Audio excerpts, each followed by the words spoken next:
Mission क्या है? महामना क्या चाहते हैं?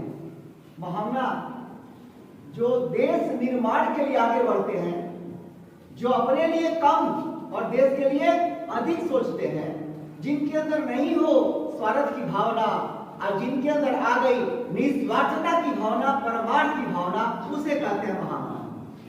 जिसका दिल धड़कता हो देश के लिए। महामना का दिल ऐसे धड़का कि जब देश गुलामी एक कालखंड में था, अंधेरे में था, तो महामना सोचते थे कि गुलामी की जंजीर तो काट लेगा, हम लोग जब गए तो काट ही लेंगे, उसके बाद क्या होगा, देश कौन चलाएगा? देश में भिन्न भिन्न लेवल पर, चाहे वो क्लर्क हो, ऑफिसर हो, रिसर्च स्कॉलर हो, डॉक्टर हो, इंजीनियर हो, एडवोकेट हो, मंत्री हो, पार्षद हो, शिक्षक हो, हर लेवल पे you need competent people to drive the nation forward. कहां से आएंगे वो? देश में ऐसा निर्माण का कोई सृजन स्थल होना चाहिए। फिर महामना ने सपने देखे, उनके अंदर संकल्प आया। कहां से होता? हम लोग बचपन से सपने देखते हैं। क्या देखते हैं? पढ़ लिख लेंगे, नौकरी मिलेगी, पैसा मिलेगा, गाड़ी बंगला, और मेरे लिए क्या क्या, अपने सपने डिजाइन करते हैं। महामना भी अगर अपने लिए सपने डिजाइन किए होते, नेताजी सुभाष चंद्र बोस अपने लिए सपने डिजाइन किए होते, भगत सिंह सिर्फ अपने लिए मैं मेरा वाला सपना डिजाइन किए होते, एपीजे कलाम आजाद सिर्फ मैं मेरा का सपना डिजाइन किए होते, क्या हमारा देश आजाद हुआ होता और विकास के इस पड़ाव पर आया होता? आपका विद्यालय है, अवश्य इस विद्यालय को सपने देखने में और साकार करने में कोई सपना देखा होगा और कोई लोग जुटे होंगे, आकार ले लिया। कितना एक विद्यालय बनाने में कितना संघर्ष है, ये जो लोग बनाते हैं, स्थापना करते हैं, वो जानते हैं, हम आप नहीं समझ सकते। एक विश्वविद्यालय, महामना ने क्या सपना देखा? जो बच्चे हमारे हों, वो जब दुनिया आगे बढ़ रही है तो उस रेस में पीछे न छूट जाए। तो रेस में आगे जाने के चक्कर में ऐसा ना हो कि मूल से मेरा पैर ही कट जाए। कोई पेड़ कितना भी बड़ा हो जाए, खूब बड़ा हो गया पेड़, आम का, बरगद का, पीपल का, कोई भी पेड़ खूब बड़ा हो जाए, खूब फलदायी हो जाए, उसके शाखाएं चारों तरफ हो जाए, देख करके सबको अच्छा लगेगा, खूब ऑक्सीजन दे, फल दे, फूल दे, सब कुछ दे, लेकिन उसकी जड़ कमजोर हो जाए, क्या ठीक पाएगा?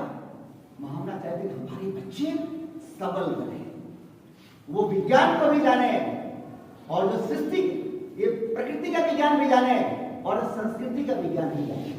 प्रकृति और संस्कृति ये दोनों को मिला के चलेंगे, लाइफ हमारा संतुलित होगा, बैलेंस होगा।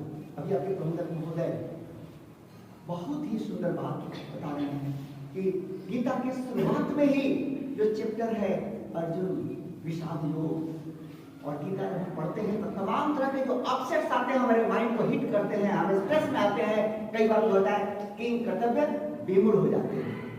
शुरुआत में वो चैप्टर है जो कहता है कैसे विषाद को हम ड्रॉप कर सकते हैं और पुनः प्रसाद में प्रसन्नता, पुनः प्रसन्नता के काम लेकर के आगे बढ़ सकते हैं। आप में से अधिकतर लोग कहां शुरू करते हैं? कर्मणि वाधिकारेषु सबके जीवन पूरा कर्म से भरा हुआ है। आज जो कर्म का विज्ञान जान गया वो जीवन को पहचान गया। महामना इसे समझ गए थे कि जैसे वो समझे हैं वैसे उनके बच्चे भी कर्म के विज्ञान को समझें, जीवन को समझें, जीवन को समग्रता में समझें। मैं मेरा वाला जीवन, ये जीवन एक रूप हो गया और पूरे समाज और देश और राष्ट्र के लिए सोचना ये दूसरी सोच हो गया। कौन सी सोच चुनेंगे? छोटी सोच की बड़ी सोच? छोटे सपने की बड़े सपने? बड़े सपने। और महामना है हमारे अपने, उन्होंने हमें रास्ता दिखलाया। उन्होंने जो जिस रास्ते पे वो चले, अगर उस रास्ते को हम नहीं जाने, उनके जीवन को नहीं पहचाने, उनके व्यक्तित्व को नहीं जाने, उनके जीवन मूल्य को नहीं जाने, उनके आदर्श को नहीं जाने, उनके जीवन के त्याग तपस्या को नहीं जाने, महामना जयंती आई, फोटो लिया, मूर्ति लिया, फूल चढ़ाया, हाँ जयंती बना लिया, प्रसादी बांट लिया, क्या ये सच्ची श्रद्धांजलि होगी? सच्चा नमन होगा? सच्चा नमन माता पिता गुरु को वही होगा जैसा मेरे माता पिता गुरु हमको बनाना चाहते हैं, चमकाना चाहते हैं, जिस रतन के रूप में देखना चाहते हैं वैसा बन के दिखाओ, वही सच्चे अर्थों में माता पिता गुरु का नमन होगा। माँ भारती का सच्चा नमन क्या होगा? रोज कहते हैं लोग असेंबली में भारत माता की जय बोलते हैं ना, लेकिन माँ भारती क्या चाहती है? हम लोग सब कुछ देती है, खाना कपड़ा पोशाक सब कुछ माँ भारती से ही मिलता है ना, मिलता है कि नहीं? उसको सच्चा नमन क्या होगा? हम माँ भारती का रतन बने। अगर उस माँ भारती के हम रतन बन गए, चमक गए, हमारे बोली विचार व्यवहार, हमारा आचरण, हमारी सोच अगर ऊंची हो गई, बड़ा दायरे में सोचते हैं, तो फिर माँ भारती हमको देख करके गर्व करेगी। ये वाह, देखिए हमारा बच्चा रतन बन गया। रतन किसे कहते हैं? जो प्रकाश फैलाए, बोली से, विचार से, कर्म से, व्यवहार से, आचरण से, अपने योगदान से। कोई भी गुरुकुल है, आजकल हम स्कूल बोलते हैं, उसमें गुरुकुल बोलते थे। आपका विद्यालय वास्तव में हमारे लिए तो गुरुकुल ही है। मुनि पब्लिक स्कूल ये कोई छोटा नाम नहीं है, इसका उद्देश्य भी छोटा नहीं है। बड़े जिन्होंने बनाया है विद्यालय, उनको मैं नमन करता हूँ। उन्होंने बड़े ऊंचा सोच करके, मैं विद्यालय में आता हूँ, गीता का श्लोक विवेकानंद के सुवाक्य लिखे हुए हैं। ये कोई छोटी सोच का आदमी नहीं कर सकता है। ऐसे पवित्र विद्यालय में आकर के आपका हृदय भी पवित्र हो जाए और सुंदर चरित्र हो जाए, महामना यही चाहते थे। अगर हमने महामना को देवता बना लिया कि आए थे, बड़े प्रवचन थे, आए और करके चले गए, तब तो महामना एक देवता के रूप में हमको पूजेंगे।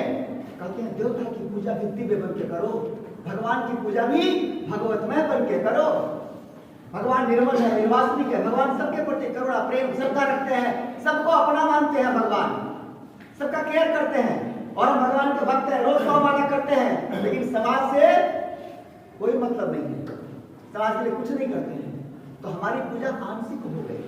हमारी पूजा एक बृहद रूप में हुई। बृहद में पूजा क्या है? मैं महामना के जीवन को ही आपके सामने रखता हूं। अगर महामना के जीवन को हम समझ गए तो लगेगा गीता का सिद्धांत और उसके महामना है दृष्टांत। गीता और महामना दो नहीं है। जब मैं गीता पढ़ता हूं लगता है कि कौन है आदमी जो गीता का अमृत पिया और उसको जिया, इस धरा पे चला। सबसे सहज, सबसे करीब दिखते हैं महामना। उससे गीता को पढ़े नहीं, गीता का अमृत पिए, उसको जिए।